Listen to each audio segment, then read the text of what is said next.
Hey guys, what's going on? Welcome back to another breakdown video.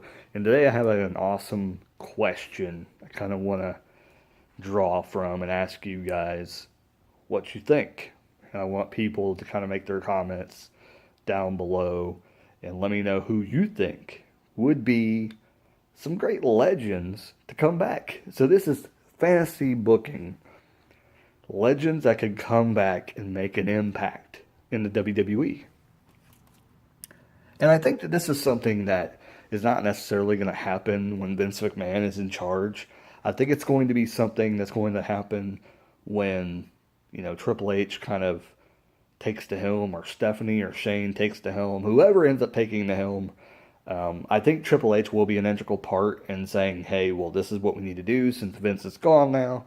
And, try and maybe not completely shift away from what WWE are, but kind of shift it more in the direction of kind of a product that everybody wants to see now.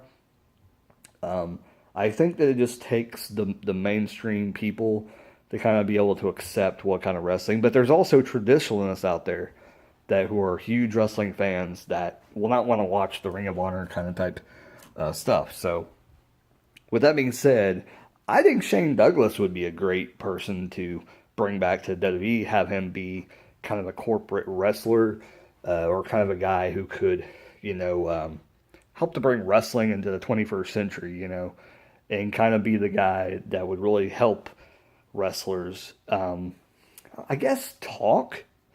But I think there's more, the things, I think character development is one of the biggest things, and helping the writers understand wrestling. I think that's another big thing too, is that there's not enough wrestlers writing.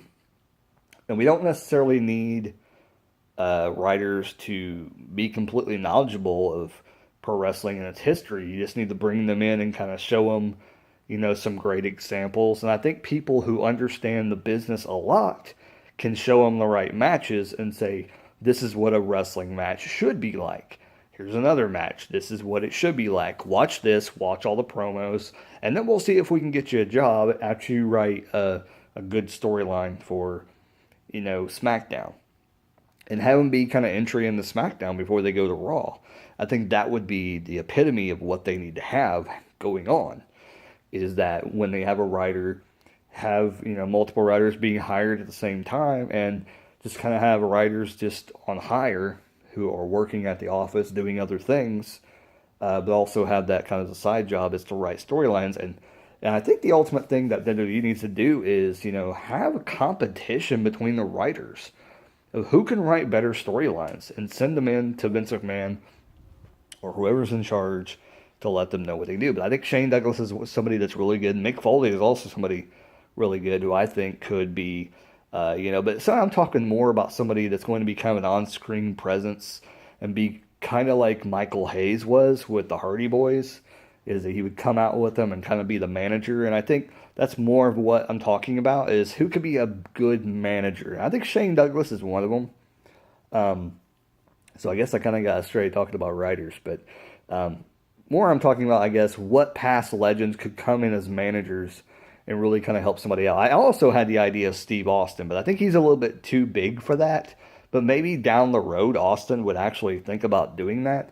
But I think he's more of a huge legend that doesn't need to do that. But I think it would be interesting if Austin wanted to get back in the business, have him come in and wear, kind of like a rugged cowboy outfit and have him manage somebody.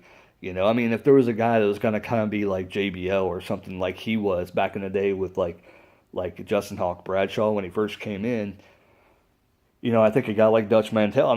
Here's the thing about Justin Hawk Bradshaw. I think he could have got over as that character.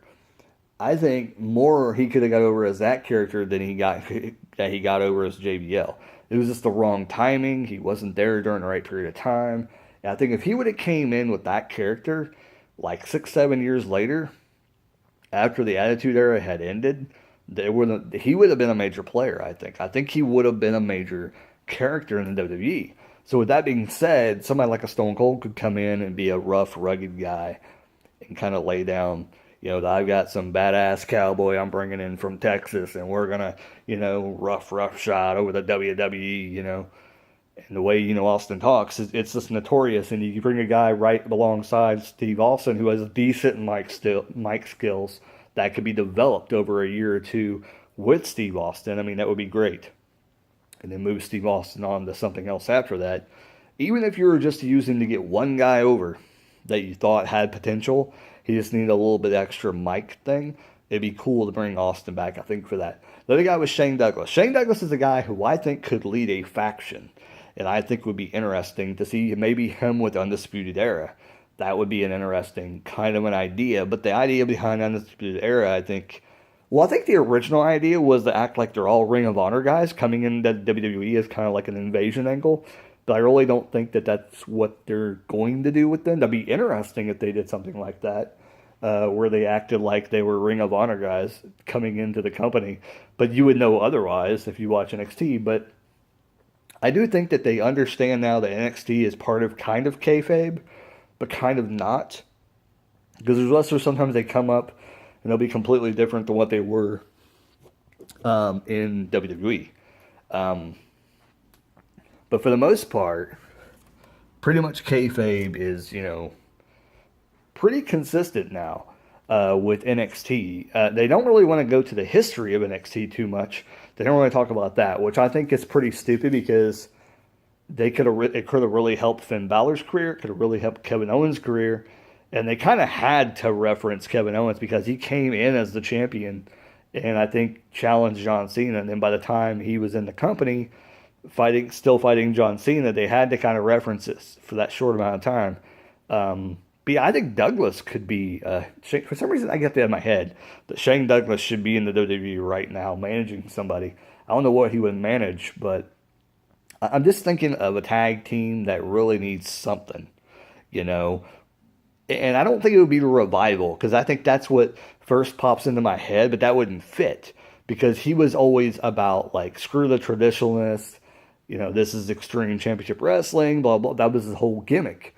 So it wouldn't be that kind of a team. It would be more of a team like, I'm trying to think of a good team they would go with. I mean, I honestly think he would be, if they weren't kind of like international people, Rusev Day would be kind of interesting, but I don't think he fits with them really either. I think really, if they were to bring him back, I would put him with the Bludgeon Brothers, to be completely honest. And right now, I think it would be awesome to bring him in. If they were going to bring him in, put him with Luke Harper. Harper can talk decently, but he's not that great on the mic. And that's where I think they kind of missed the ball on certain people. Is that they have these people who can't talk. And what did they do back then when people couldn't talk? They put managers with them. There's no managers anymore. And maybe just because they don't want to pay them the money and have an extra person on the roster. But it's like, these people make the company what it is today. And instead of paying a company employee that you have working in the office somewhere doing pretty much nothing probably, you could have a guy on screen, hell, pull somebody from the office, to be a manager, have them work, or that has an interest in doing it, But I think that's what they're missing. They're missing characters that, want to be a manager. And I think that's something they probably should instill at the Performance Center, is that, if you want to be a manager, we really need those right now. And we can get you in the door. You can start training. You can continue training, once a month or something. You can come down. You can train. You can still train in your off time. And we'll hook you up with a good school on travel. We'll hook you up with a few schools when you're going through, the towns and stuff. And, maybe we'll put you with somebody who has a school, or something. Because maybe, like say you put him on the same show as like Booker T, or you put him on the same show. I'm trying to think who else has a wrestling school within the company. I can't really think of them right now, but Booker T's kind of affiliated with Raw. So if you put him on Raw as a manager to anybody, like I said, they could train at the school if they were wanting to become an actual wrestler down the road. But if they learn to just kind of take a few bumps and stuff like that, they could be a ref. They could, or not a ref, but a manager, and they can do stuff. I mean, there's not a lot of people, I think, that could benefit from a manager. Honestly, I think Titus needs to retire and just be Apollo Crews' manager. Because I don't think Titus. Here's the thing about Titus. I love the guy. He's a great character. But I don't think he's ever going to get over as a wrestler just because of. It's not because of his color. It's not that. I just don't think he has what it takes, to be completely honest. But his character work is great. He does great stuff for the company, and I think he's very highly whatever. And he can wrestle every once in a while, wrestle on main event or something like that. But pretty much and be in the Royal Rumble, he can do all that stuff. But I just don't think he has potential to be any kind of Intercontinental Champion, U.S. Champion. I don't see that with him, and I don't think that people are interested by him. And I think that people need to realize what their roles are in professional wrestling. It seems that some wrestlers just don't understand that. And if WWE wants to keep the best potential there, just in case, good examples is this right now, is that you got Ty Dillinger, you got R-Truth. R-Truth should be Ty Dillinger's manager right now. He's getting up there. Have him wrestle every once in a while, but pretty much have him be talking for Ty Dillinger. Same thing with Titus O'Neil. Have him talk for Apollo Crews, get him over, and have Apollo Crews doing all the work. It's pretty much like having one wrestler stuck in two wrestlers. So you have a really good wrestler, but it's actually two guys working to get this one identity over. So Apollo Crews is getting the push because Titus is helping him get that push because he's helping him talk against the other wrestlers that he's fighting. Therefore, making Apollo look good, and then Apollo gets in the ring, has tremendous matches, it'll get them both over down the road. But Titus alone, talking and doing his shitty wrestling that he does, is not going to get anybody over. I don't think he would even get people in the seats, to be completely honest, because he's not the greatest talker either, but he does a decent job at it. So even a decent talker would work for Apollo Crews because he can do the rest in the ring, and he can still talk a little bit. I don't think Apollo is that bad, but I just think it comes down to he needs to have more reps. And he's young. He's pretty decently young, I think. So I don't like the pairing of Dana Brooke. I do have a lot of respect for Dana Brooke. I think that she can wrestle, but I think she's with the wrong people right now. I think she needs to be with somebody else. Maybe Ty Dillinger would be a good fit for her, to be completely honest. But other legends that we could bring back, I really want to see like Flair with somebody. I would love to see Dusty come in and manage Dustin Rhodes. I kind of want to see Dustin Rhodes. Actually, that would be interesting to see Dustin Rhodes manage somebody. And we haven't seen Goldust in a while. So I don't know. Maybe he'll end up helping it NXT like his dad did. That would be interesting. I don't really know if Dustin really has the bug to stay around the business after he's done. So he may be, who knows, this may be his last few years in the business, but I think Dustin would be a good, if he came out as Dustin Rhodes and he had like the Texas outfit, like I talked about Austin having, and him managing the Cowboy, I think Dustin could do the exact same thing, but maybe have him come down, maybe have him manage the Revival. Maybe have him be their manager. It's kind of weird to have a really tall manager, though. That'd be kind of weird. But if you had him maybe come down with, I'm trying to think who's in NXT right now.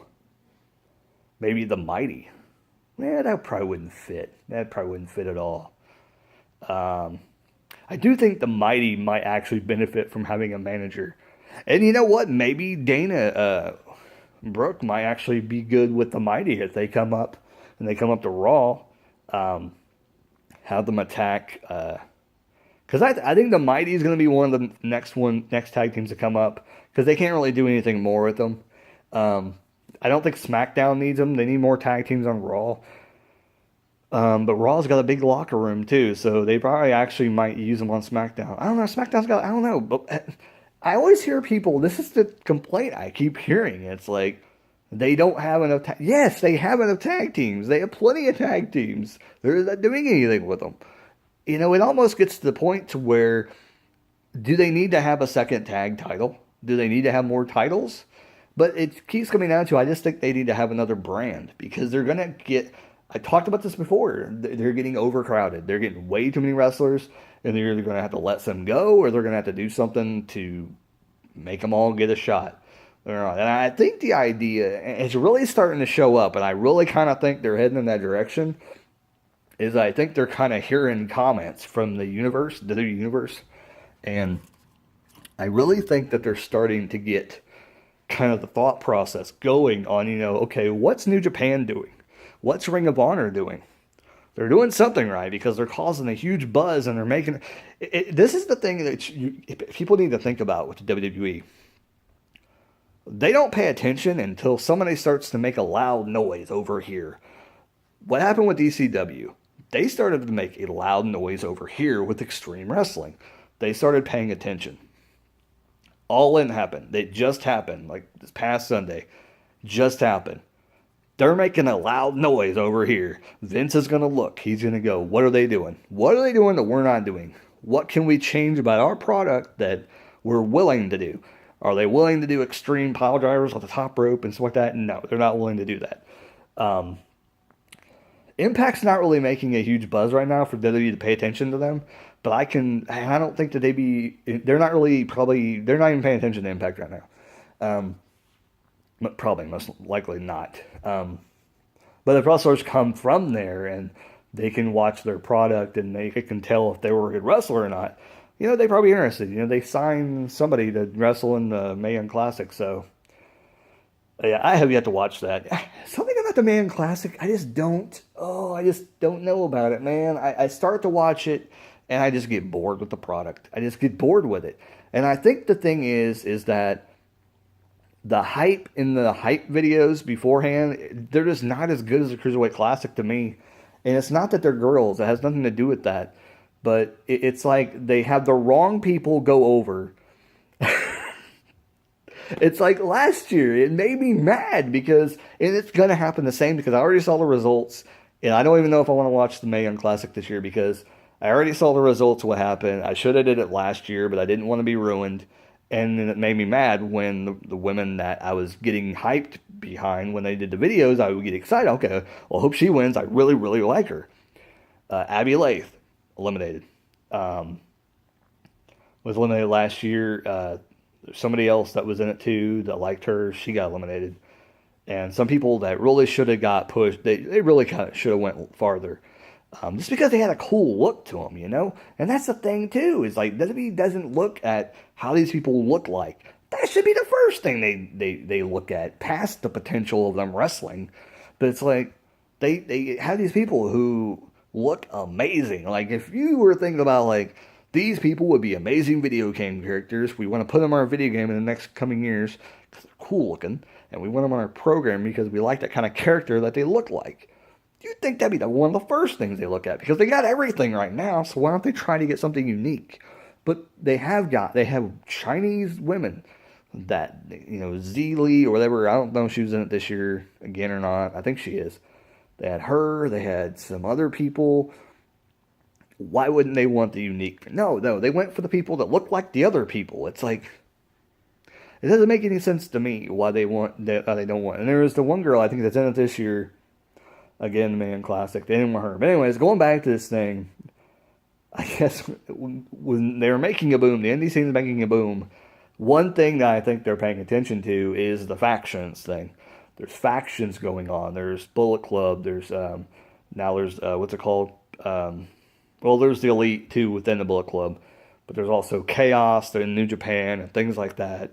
There's also, SCU, there's, a bunch of people like that, and there's other factions out there I'm probably forgetting. I don't know. Anyways, there's factions. So I think they're looking at that, because if you start to realize what's going on, that'll be, okay, SmackDown, we have Sanity, New Day, who basically was probably one of the ones to first start the whole thing in WWE.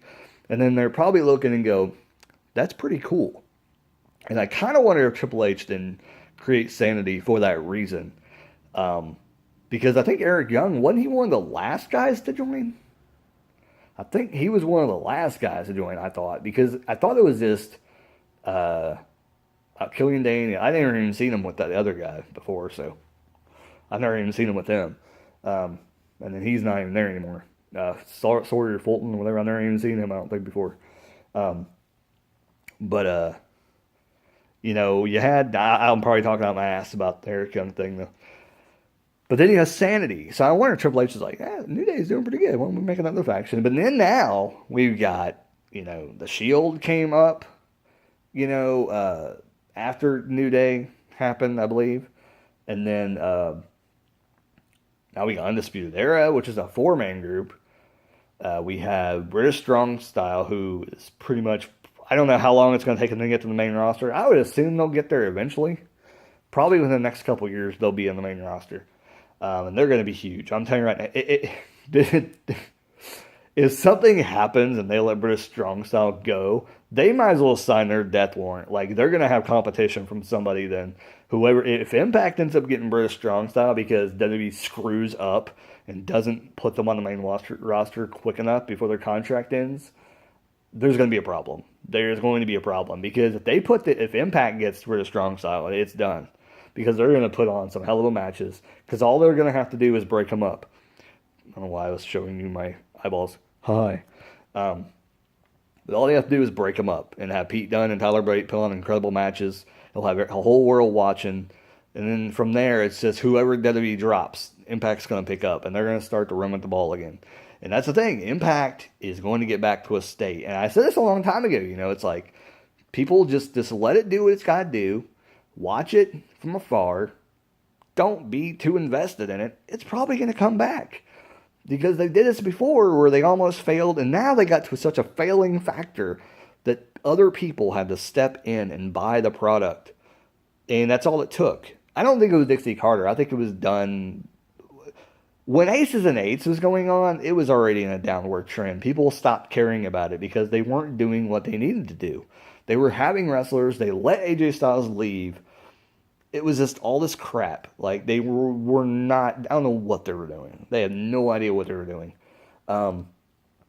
But they're thinking about factions now that we are, and I think that's one thing. I just think they're kind of starting to look at the independents and say that something's going on. We got to get ahead of this so, we don't end up having more competition than what we need. Because it's getting to the point now, and it's such a global product, pro wrestling is that you have so much to watch nowadays. Is it going to get to a point where WWE is not even on the radar? And that's a problem. If it gets to the point where WWE is the less product that you don't want to watch, right now Impact is. People don't really care about Impact, but they're starting to pay attention. If it gets to the point where you don't want to watch the WWE and you want to watch everything else, think about this. New Japan World is now there. There's Honor Club, which I don't know too much about those two, but you can get it in America. That's 2 other promotions. MLW, you can watch it on YouTube. What else is there? Impact. So there's New Japan World, there's Honor Club, there's 2 on-demand things you can watch, like so much crap. You can get the WWE Network and you can pay it, but you don't have to watch the product.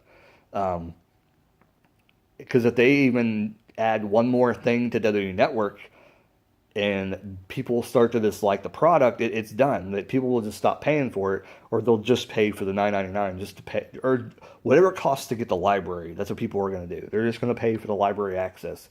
So that's 3. Then you can watch Impact, and you can watch that on GWN. You can pay for GWN, that's another thing. So GWN, I need to add that. Did I say New Japan World? I said New Japan, Honor Club, WWE Network, GWN. And this is what I'm saying. You don't even have to follow the product of WWE in order to get wrestling. And there's already 4 options to watch wrestling. MLW number 5 on YouTube. There's not very many options on, which I'm surprised why people haven't caught on to this. Silly Super Pop, GTS, Grimm's thing. That's number 6. You can watch that. They literally have a video, I think, that goes up almost every single day. They have 1 or 2 matches that gets put on. It's kind of goofy, but I mean, it's something to fill your wrestling needs. AAA has stuff on there. You can watch them on YouTube all over the place. There's other GWN is filled with a bunch of different promotions, so endless stuff on there. Fight Night or Fight, whatever the hell that thing is, Fight Club, is that what it's called? The app or whatever. I think there's things on there. Then you get into UFC. I'm telling you, like I said, there's a problem. If WWE doesn't start paying attention to what the independents are doing and they get ahead of them, WWE could have a problem. Then going back to my original question, what legends can you bring back to be managers to help the talent that's currently there? And another thing you gotta realize is too is I was kind of talking about a little bit is also what wrestlers can you shift around to make the managers, to make the product better.